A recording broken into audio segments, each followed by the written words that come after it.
ਪਿਛਲੇ ਲੈਕਚਰ ਦੇ ਵਿੱਚ ਅਸੀਂ part number 7 of the code of civil procedure 1908 ਸ਼ੁਰੂ ਕੀਤਾ ਸੀ, ਜਿਹਦੇ ਵਿੱਚ ਅਸੀਂ ਸੈਕਸ਼ਨ ਨੰਬਰ 96 ਤੋਂ ਲੈ ਕੇ 99A ਤੱਕ ਦੇ ਸੈਕਸ਼ਨਸ ਪੜ੍ਹੇ ਨੇ, ਜੋ ਕਿ ਡੀਲ ਕਰਦੇ ਸੀ ਅਪੀਲਸ ਫਰੋਮ ਓਰੀਜਨਲ ਡਿਕਰੀ ਦੇ ਰਿਗਾਰਡਿੰਗ ਦੀ। ਅੱਜ ਅਸੀਂ ਗੱਲ ਕਰਾਂਗੇ provisions in relation to appeals from appellated decrees. What is the meaning of appellated decree? ਜਦੋਂ ਓਰੀਜਨਲ ਡਿਕਰੀ ਦੇ ਖਿਲਾਫ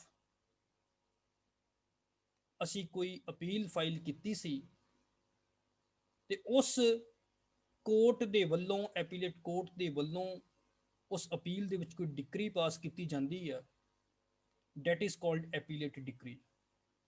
ਤੇ ਅਗਰ ਕੋਈ ਐਪੀਲੇਟ ਡਿਕਰੀ ਦੇ ਵਿੱਚ ਉਸ ਡਿਕਰੀ ਤੋਂ ਐਗਰੀਵ ਹੈਗਾ ਏ, ਉਸ ਡਿਕਰੀ ਤੋਂ ਸੈਟੀਸਫਾਈ ਨਹੀਂ ਹੈਗਾ, ਹੀ want to make the second appeal. तो ਸੈਕੰਡ ਅਪੀਲ ਦੇ ਲਈ ਅੱਜ ਅਸੀਂ ਪ੍ਰੋਵੀਜ਼ਨ ਸ਼ੁਰੂ ਕਰਾਂਗੇ ਸੈਕਸ਼ਨ ਨੰਬਰ 100 ਤੋਂ। तो ਸੈਕੰਡ ਅਪੀਲ ਦਾ ਮਤਲਬ ਕੀ ਹੈਗਾ ਏ? ਜਦੋਂ ਓਰੀਜਨਲ ਡਿਕਰੀ ਪਾਸ ਹੋਈ ਸੀ, ਓਰੀਜਨਲ ਡਿਕਰੀ ਦੇ ਖਿਲਾਫ ਜਦੋਂ ਅਪੀਲ ਫਾਈਲ ਕੀਤੀ ਗਈ ਸੀ, that was the first appeal. तो ਉਸ ਤੋਂ ਬਾਅਦ ਵਿੱਚ ਅਗਰ ਐਪੀਲੇਟ ਡਿਕਰੀ ਪਾਸ ਹੁੰਦੀ ਏ, तो ਐਪੀਲੇਟ ਡਿਕਰੀ ਦੇ ਖਿਲਾਫ ਜਦੋਂ ਅਪੀਲ ਫਾਈਲ ਕੀਤੀ ਜਾਊਗੀ, that is the second appeal. Section number 100 ਦੇ ਵਿੱਚ ਇਹ ਦੱਸਿਆ ਏ ਕਿ ਅਗਰ ਬੋਡੀ ਆਫ ਦਿਸ ਕੋਡ ਦੇ ਵਿੱਚ ਔਰ in any other law which is for the time being in force ਇਹ ਗੱਲ ਲਿਖ ਦਿੱਤੀ ਗਈ ਹੈ ਕਿ ਕਿਸੇ ਐਪੀਲੇਟ ਡਿਕਰੀ ਦੇ ਖਿਲਾਫ ਸੈਕੰਡ ਅਪੀਲ ਦਾ ਰਾਈਟ ਕਿਸੇ ਵਿਅਕਤੀ ਦਾ ਨਹੀਂ ਹੈਗਾ, तो ਫਿਰ ਉਸ ਟਾਈਮ ਦੇ ਉੱਤੇ ਸੈਕੰਡ ਅਪੀਲ ਫਾਈਲ ਕਰਨ ਦਾ ਰਾਈਟ ਉਸ ਵਿਅਕਤੀ ਦਾ ਨਹੀਂ ਹੋਏਗਾ। ਬਟ ਅਗਰ ਨਾ ਤਾਂ ਬੋਡੀ ਆਫ ਦੀ ਕੋਡ ਦੇ ਵਿੱਚ ਇਹ ਗੱਲ ਲਿਖੀ ਹੈ, ਨਾ ਕਿਸੇ ਹੋਰ ਲਾਅ ਦੇ ਵਿੱਚ ਸੈਕੰਡ ਅਪੀਲ ਨੂੰ ਬਾਹਰ ਕੀਤਾ ਗਿਆ ਹੈ, तो फिर एक अपील लाई करेगी हाई कोर्ट दे कोल फ्रॉम एवरी डिक्री जो कि पास की जाएगी अपील दे विच by any court which court is subordinate to the high court, जो कि हाई कोर्ट तो सबऑर्डिनेट कोर्ट हैगी है। अगर हाई कोर्ट इस गल तो सैटिस्फाई है कि सचमुच इस केस दे विच एक substantial question of law involve हैगा ही। So what is written in section 100 subsection 1, आओ जी एक बार पढ़ते हैं। Save as otherwise expressly provided in the body of this code or by any other law for the time being in force। अगर body of this code और any other law for the time being in force ਦੇ ਵਿੱਚ ਇਹ ਗੱਲ ਲਿਖੀ ਹੈ ਕਿ ਕੋਈ second appeal ਦਾ right appellant ਦੇ ਕੋਲ ਨਹੀਂ ਹੈਗਾ, तो नहीं हैगा। but normally what is the general rule? an appeal shall lie to the high court, ਇੱਕ appeal lie ਕਰੇਗੀ high court ਦੇ ਕੋਲ from every decree which is passed in appeal by any court subordinate to the high court। if the high court is satisfied, agar high court satisfy हैगा है that the case involves a substantial question of law। okay, secondly अगर आप section 100 subsection 2 ਦੇ ਵਿੱਚ ਇਹ ਗੱਲ ਪੜ੍ਹੀਏ, ਜੋ second appeal ਤਾਂ ਉਸ appellate decree ਦੇ ਖਿਲਾਫ ਵੀ ਲਾਈ ਕਰੇਗੀ ਜੋ ਕਿ ਐਕਸ ਪਾਰਟੀ ਪਾਸ ਕੀਤੀ ਗਈ ਸੀ, ਜੋ ਕਿ ਇੱਕ ਪਾਰਟੀ ਦੀ ਗੈਰ ਹਾਜ਼ਰੀ ਦੇ ਵਿੱਚ ਪਾਸ ਕੀਤੀ ਗਈ ਸੀ। ਸੈਕਸ਼ਨ ਨੰਬਰ 100 ਸਬਸੈਕਸ਼ਨ 2 ਦੇ ਵਿੱਚ ਦੱਸਿਆ ਹੈ ਐਨ appeal may lie under this section from an appellate decree which is passed ex parte. Section number 100 subsection 3 ਦੇ ਵਿੱਚ ਦੱਸਿਆ ਹੈ ਕਿ ਜਦੋਂ ਵੀ ਸੈਕੰਡ ਅਪੀਲ ਨੂੰ ਸੈਕਸ਼ਨ 100 ਦੇ ਵਿੱਚ ਲਗਾਇਆ ਜਾਏਗਾ, ਉਸ ਟਾਈਮ ਦੇ ਉੱਤੇ ਜੋ memorandum of appeal the drafting ਜੋ ਕੀਤੀ ਜਾਏਗੀ, ਉਸ ਡਰਾਫਟਿੰਗ ਦੇ ਵਿੱਚ ਇਹ ਗੱਲ ਮੈਂਸ਼ਨ ਕਰਨੀ ਬਹੁਤ ਹੀ ਜ਼ਰੂਰੀ ਆ ਕਿ ਇਸ ਕੇਸ ਦੇ ਵਿੱਚ, ਇਸ ਅਪੀਲ ਦੇ ਵਿੱਚ substantial question of law involve ਹੈਗਾ ਹੀ। ਸੈਕਸ਼ਨ ਨੰਬਰ 100 ਸਬਸੈਕਸ਼ਨ 3 ਦੇ ਵਿੱਚ ਲਿਖਿਆ ਹੈ in an appeal under this section the memorandum of appeal shall precisely state the substantial question of law which is involved in the appeal। ਤੇ section number 100 subsection 4 ਦੇ ਵਿੱਚ ਕੀ ਦੱਸਿਆ ਹੈ ਕਿ ਅਗਰ ਹਾਈ ਕੋਰਟ ਇਸ ਗੱਲ ਤੇ ਸੈਟੀਸਫਾਈ ਹੋ ਜਾਂਦੀ ਹੈ that is substantial question of law is actually involved in any case, in any appeal before it, then it is the duty of the high court, ਇੱਕ ਹਾਈ ਕੋਰਟ ਦੀ duty ਆ ਉਸ substantial question of law ਨੂੰ formulate ਕਰਨਾ। I want to repeat section 100 subsection 4, where the High Court is satisfied that a substantial question of law is involved in any case, it shall formulate that question of law. ਤੇ section number 100 subsection 5 ਦੇ ਵਿੱਚ ਕੀ ਦੱਸਿਆ ਹੈ ਕਿ ਜਦੋਂ appeal ਦੀ hearing ਹੋਏਗੀ, what will be the procedure? The appeal shall be heard on the question so formulated. ਜੋ appeal ਸੁਣੀ ਜਾਏਗੀ ਉਸ ਕੁਐਸਚਨ ਦੇ ਉੱਤੇ ਜੋ ਕਿ ਹਾਈ ਕੋਰਟ ਨੇ ਫਾਰਮੂਲੇਟ ਕੀਤਾ ਹੈ, ਤੇ ਰਿਸਪੋਂਡੈਂਟ ਉਸ ਹੀਅਰਿੰਗ ਦੇ ਉੱਤੇ ਇਹ ਆਰਗੂਮੈਂਟ ਕਰ ਸਕਦਾ ਹੈ ਕਿ ਇਸ ਕੇਸ ਦੇ ਵਿੱਚ ਉਹ substantial question of law involve ਨਹੀਂ ਹੈਗਾ। I want to repeat section 100 subsection 5, the appeal shall be heard on the question so formulated. Appeal ਨੂੰ ਉਸ ਕੁਐਸਚਨ ਦੇ ਉੱਤੇ ਸੁਣਿਆ ਜਾਏਗਾ, and the respondent shall at the hearing of the appeal be allowed to argue that the case does not involve such substantial question of law as formulated by the high court. ਪਰ ਇੱਕ ਗੱਲ ਬੜੀ important ਹੈ ਜੋ ਕਿ ਪ੍ਰੋਵਿਜ਼ੋ ਦੇ ਵਿੱਚ ਲਿਖ ਦਿੱਤੀ ਹੈ, ਮੰਨ ਲਓ ਅਗਰ ਹਾਈ ਕੋਰਟ ਨੇ ਇੱਕ ਕੁਐਸਚਨ ਫਾਰਮੂਲੇਟ ਕਰ ਲਿਆ ਤੇ ਕੱਲ ਇਨ ਫਿਊਚਰ ਹਾਈ ਕੋਰਟ ਕਿਸੇ other substantial question of law ਦੇ ਉੱਤੇ ਹੀਅਰਿੰਗ ਸੁਣਨਾ ਚਾਹੁੰਦੀ ਹੈ ਜੋ ਕਿ ਹਾਈ ਕੋਰਟ ਨੇ ਫਾਰਮੂਲੇਟ ਕੀਤਾ ਨਹੀਂ, ਕਿ ਹਾਈ ਕੋਰਟ ਉਸ ਨੂੰ ਸੁਣ ਨਹੀਂ ਸਕਦੀ? ਪ੍ਰੋਵਿਜ਼ੋ ਦੇ ਵਿੱਚ ਇਹ ਗੱਲ ਕਲੈਰੀਫਾਈ ਕਰ ਦਿੱਤੀ ਹੈ, ਹਾਈ ਕੋਰਟ ਸੁਣ ਸਕਦੀ ਹੈ। ਤਾਂ ਕੀ ਲਿਖਿਆ ਜੀ? Provided that nothing in this subsection 5 ਦੇ ਵਿੱਚ ਕੋਈ ਵੀ ਗੱਲ ਜਿਹੜੀ ਲਿਖੀ ਗਈ ਆ, ਇਹਦਾ ਮਤਲਬ ਇਹ ਨਹੀਂ ਹੈਗਾ shall be deemed to take away or abridge the power of the court to hear for reasons to be recorded the appeal on any other substantial question of law not formulated by it if it is satisfied that the case involve such question। ਕਹਿਣ ਦਾ ਮਤਲਬ ਇਹ ਆ ਕਿ ਕੋਈ ਵੀ ਚੀਜ਼ ਜੋ subsection 5 ਦੇ ਵਿੱਚ ਲਿਖੀ ਆ ਉਹਦਾ ਅਰਥ ਇਹ ਨਹੀਂ ਕੱਢ ਲੈਣਾ ਕਿ ਹਾਈ ਕੋਰਟ ਦੇ ਕੋਲ ਪਾਵਰ ਨਹੀਂ ਹੈਗੀ ਉਸ other substantial question of law ਦੇ ਉੱਤੇ ਹੀਅਰਿੰਗ ਸੁਣਨ ਦੀ ਜੋ ਕਿ ਹਾਈ ਕੋਰਟ ਨੇ ਪਹਿਲਾਂ ਫਾਰਮੂਲੇਟ ਨਹੀਂ ਸੀ ਕੀਤਾ। ਅਗਰ ਹਾਈ ਕੋਰਟ ਨੇ ਰਾਈਟਿੰਗ ਦੇ ਵਿੱਚ ਰੀਜ਼ਨ ਦਿੱਤਾ ਵਾ ਕਿ ਇਸ ਕੇਸ ਦੇ ਵਿੱਚ other substantial question of law ਵੀ ਇਨਵੋਲਵ ਹੈਗੇ ਆ ਜੋ ਕਿ ਸਾਡੇ ਕੋਲ ਪਹਿਲਾਂ ਫਾਰਮੂਲੇਟ ਨਹੀਂ ਕੀਤੇ ਗਏ ਸੀ। So I want to repeat section 100 all together. Section number 100 ਦੇ ਵਿੱਚ ਕੀ ਲਿਖਿਆ ਹੈ? Appeal from appellated decree, section number 100 second appeal. Section number 100 subsection 1 ਦੇ ਵਿੱਚ ਲਿਖਿਆ ਹੈ save as otherwise expressly provided in the body of this code or by any other law for the time being in force. An appeal shall lie to the High Court from every decree passed in appeal by any court subordinate to High Court if the High Court is satisfied that the case involves a substantial question of law. Section 100 subsection 2 ਦੇ ਵਿੱਚ ਕੀ ਦੱਸਿਆ ਹੈ? An appeal may lie under this section.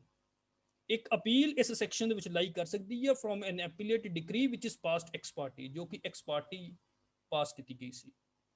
Section number 100 subsection 3 ਦੇ ਵਿੱਚ ਦੱਸਿਆ ਹੈ ਕਿ ਜਦੋਂ ਕੋਈ ਅਪੀਲ ਇਸ ਸੈਕਸ਼ਨ ਦੇ ਵਿੱਚ ਫਾਈਲ ਕੀਤੀ ਜਾਂਦੀ ਹੈ ਉਸ ਟਾਈਮ ਦੇ ਉੱਤੇ ਜੋ ਮੈਮੋਰੈਂਡਮ ਆਫ ਅਪੀਲ ਹੈਗਾ ਹੈ ਉਸ ਦੇ ਵਿੱਚ ਪ੍ਰੀਸਾਈਸਲੀ ਇਹ ਲਿਖਿਆ ਹੋਣਾ ਚਾਹੀਦਾ ਹੈ ਕਿ ਇਸ ਅਪੀਲ ਦੇ ਵਿੱਚ substantial question of law involve ਹੈਗਾ ਹੈ। ਸੈਕਸ਼ਨ ਨੰਬਰ 100 ਸਬਸੈਕਸ਼ਨ 4 ਦੇ ਵਿੱਚ ਲਿਖਿਆ ਹੈ ਕਿ wear the high court is satisfied, ਅਗਰ ਹਾਈ ਕੋਰਟ ਸੈਟੀਸਫਾਈਡ ਹੈਗੀ ਆ ਇਸ ਗੱਲ ਦੇ ਉੱਤੇ ਕਿ ਕਿਸੇ ਕੇਸ ਦੇ ਵਿੱਚ substantial question of law involve ਹੈਗਾ ਹੈ, then High Court shall formulate that substantial question of law. Section number 100 subsection 5 ਦੇ ਵਿੱਚ ਲਿਖਿਆ ਹੈ ਅਪੀਲ ਨੂੰ ਉਸ ਤੋਂ ਬਾਅਦ ਵਿੱਚ ਉਸ ਫਾਰਮੂਲੇਟਡ ਕੁਐਸਚਨ ਦੇ ਉੱਤੇ ਸੁਣਿਆ ਜਾਏਗਾ ਤੇ ਰਿਸਪੋਂਡੈਂਟ ਦੇ ਕੋਲ ਵੀ ਇਹ ਰਾਈਟ ਹੈਗਾ ਹੈ ਆਰਗੂਮੈਂਟ ਕਰਨ ਦਾ ਕਿ ਕੇਸ ਦੇ ਵਿੱਚ ਸਬਸਟੈਂਸ਼ੀਅਲ ਕੁਐਸਚਨ ਆਫ ਲਾਅ ਨਹੀਂ ਹੈਗਾ। ਪਰ ਇੱਕ ਗੱਲ ਬੜੀ ਇੰਪੋਰਟੈਂਟ ਹੈ that provided that nothing in this subsection shall be deemed to take away or abridge the power of the court to hear for reasons to be recorded the appeal on any other substantial question of law not formulated by it if it is satisfied that the case involves such question।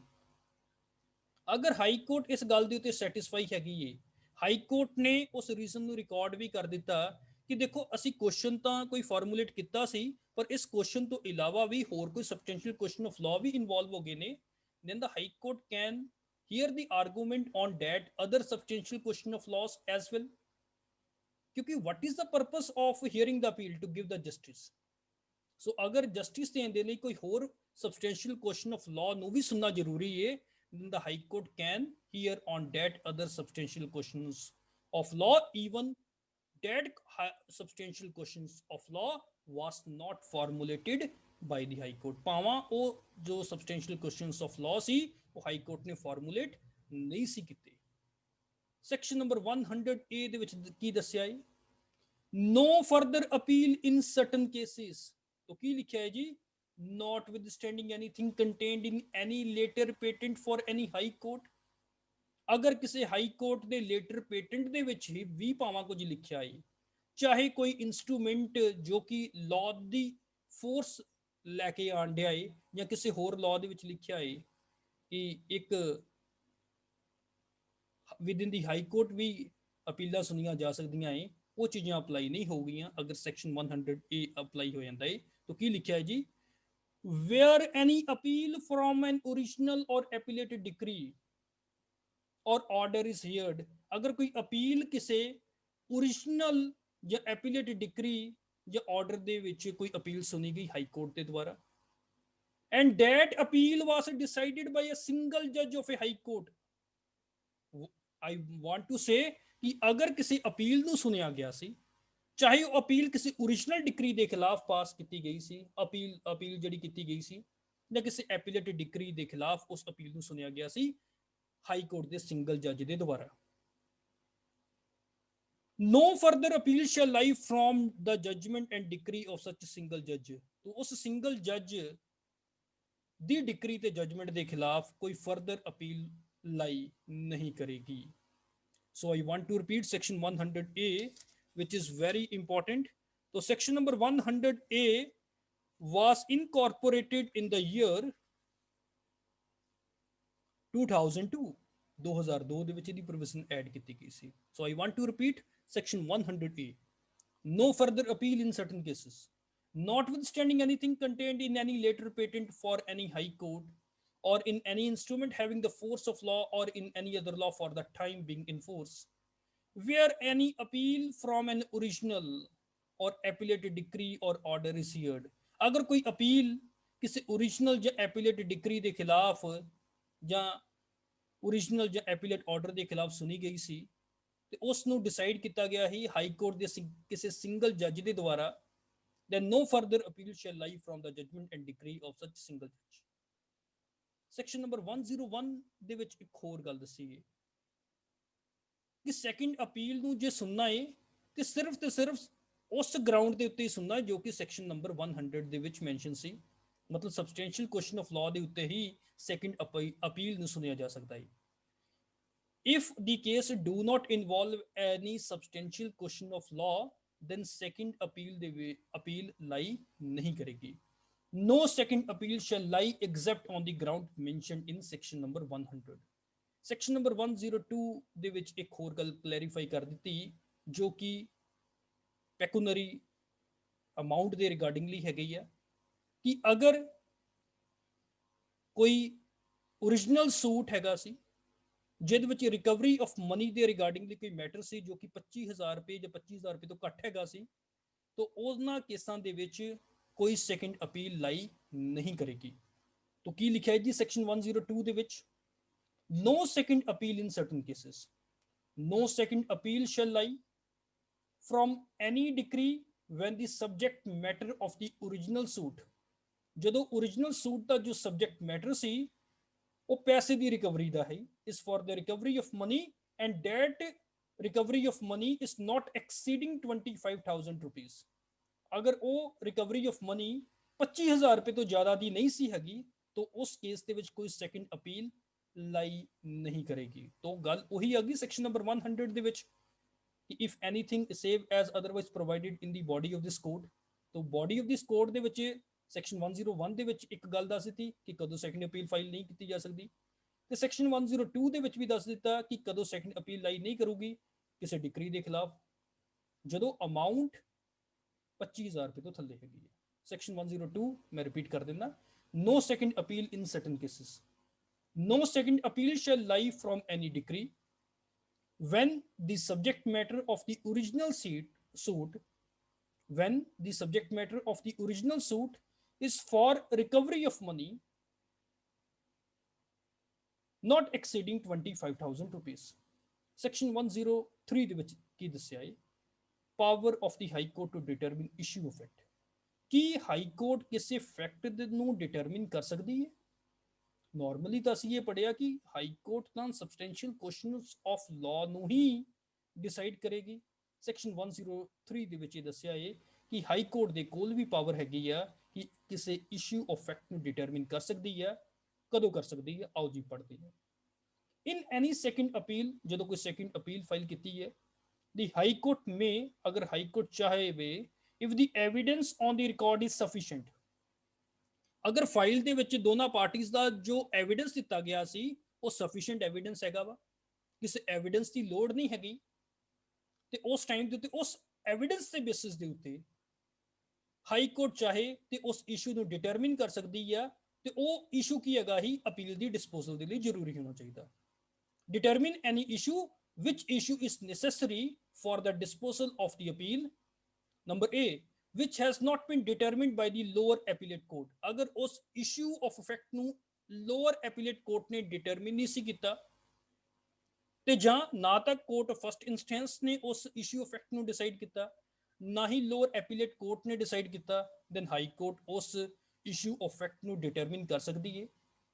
ਤੇ ਜਾਂ ਅਗਰ ਉਹਨਾਂ ਨੇ determine ਤਾਂ ਕੀਤਾ ਸੀ ਪਰ wrong determine ਕੀਤਾ ਸੀ, which has been wrongly determined by such court or courts by reason of a decision on such question of law as is referred to in section number 100, ਤੇ ਉਹਦੇ ਕਰਕੇ ਕੁਐਸਚਨ ਆਫ ਲਾਅ ਦਾ ਵੀ ਗਲਤ ਫੈਸਲਾ ਹੋ ਗਿਆ। ਅਗਰ high court ਇਸ ਗੱਲ ਤੇ ਸੈਟੀਸਫਾਈ ਆ ਕਿ ਇਸ਼ੂ ਆਫ ਫੈਕਟ ਨੂੰ ਡਿਸਾਈਡ ਤਾਂ ਕੀਤਾ ਹੀ ਪਰ ਗਲਤ ਡਿਸਾਈਡ ਕੀਤਾ ਹੈ, ਜਿਹਦੇ ਕਰਕੇ ਜੋ substantial question of law involve ਹੋਇਆ ਸੈਕਸ਼ਨ ਨੰਬਰ 100 ਦੇ ਵਿੱਚ, ਉਹ ਵੀ ਗਲਤ ਡਿਸਾਈਡ ਹੋ ਗਿਆ, ਤੇ ਉਸ ਟਾਈਮ ਦੇ ਉੱਤੇ ਹਾਈ ਕੋਰਟ ਉਸ ਇਸ਼ੂ ਆਫ ਫੈਕਟ ਨੂੰ ਆਪ ਡਿਟਰਮਿਨ ਕਰ ਸਕਦੀ ਹੈ। So I want to repeat section number 103, power of high court to determine issue of fact. In any second appeal, the High Court may, if the evidence on the record is sufficient, determine any issue which is necessary for the disposal of the appeal. Number A, which has not been determined by the lower appellate court, ਜਿਸਨੂੰ lower appellate court ਦੇ ਦੁਆਰਾ determine ਨਹੀਂ ਸੀ ਕੀਤਾ ਗਿਆ, or by both the court of first instance and the lower appellate court, or which has been wrongly determined by such court or courts by reason of a decision on such question of law as is referred to in section number 100. So this is something about the present lecture. ਅਗਲੇ lecture ਦੇ ਵਿੱਚ ਅਸੀਂ discussion ਕਰਾਂਗੇ